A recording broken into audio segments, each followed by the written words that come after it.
इकडे रत्नागिरीच्या कशेडी घाटातील महामार्गालगतचा भरावच वाहून गेलेला आहे। मुसळधार पाऊस पडतोय त्यामुळे महामार्गालगतच्या साईड पट्टीचा भराव वाहून गेलाय, रस्ता खचलेला आहे। अवजड वाहतूक सुरू राहिल्यास महामार्गाचा आणखी काही भाग हा वाहून जाण्याची भीती व्यक्त केली जाते। अमरावती शहरामध्ये तासाभरापासून जोरदार पाऊस सुरू आहे। हवामान खात्याने अतिवृष्टीचा इशारा दिलेला आहे। पुढील 2 दिवस अमरावती शहरामध्ये जोरदार पाऊस बरसणार असल्याचा अंदाज हवामान खात्याने वर्तवलेला आहे। जळगाव शहरातील जिल्हा परिषदेसमोरील रस्त्यावरती पावसाचं पाणी साचलेलं आहे। वाहन चालकांना पाण्यातून वाट काढताना कसरत करावी लागते। तसेच या रस्त्यावरती पाण्याचा निचरा होण्याची व्यवस्थाही नाहीये।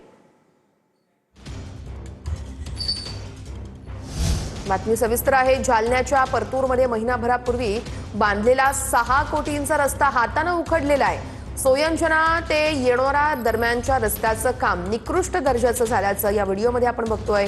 सय्यद कन्स्ट्रक्शन या कंपनीने महिनाभरापूर्वीच रस्त्याचं काम केलं होतं। सय्यद कन्स्ट्रक्शनला काळ्या यादीत टाकण्याची मागणी आता केली जाते। साधारण माणसाच्या मागे लावलं, शेपूट लावून देणं, परेशान करणं, हे बघू शकता तुम्ही।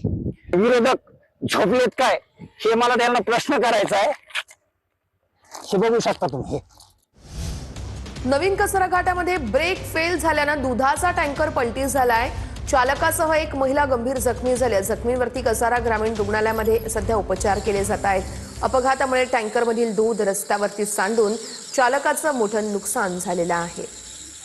नवीन कसारा घाटातली ही दृश्य आपण बघतोय। दुधाचा टँकर उलटला। हा अपघात नेमका कसा झाला या संदर्भात अजून तरी कोणती स्पष्टता आलेली नाहीये। मात्र चालकासह एक महिला जखमी झाल्याची माहिती मिळते।